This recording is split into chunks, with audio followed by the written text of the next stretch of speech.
this short tutorial, I'm going to share with you how you can remove your Instagram account from another device.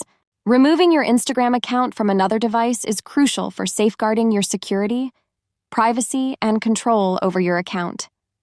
By doing so, you mitigate the risk of unauthorized access, potential misuse of your personal information, and the exposure of private data to others who may have access to that device.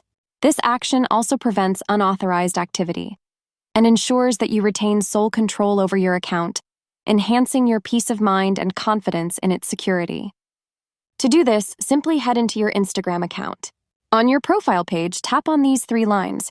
Select the first option of Account Center. On this page, select this option of Password and Security. Then under the section of Security Checks, tap on this first option of When you're logged in. Head into your account. On this page, you will see all devices that have full access to your account. The best part is you can get to know the date, time, and location of these devices that have access to your account. To remove any, just tap into it and click on Log Out right here. It will automatically get logged out and lose access to your Instagram account. That's how easy it is to remove your Instagram account from untrusted devices. If you have any questions regarding to this tutorial, just let me know in the comments section down below. Please don't forget to leave a like, share, and subscribe for more informative tutorials like this one.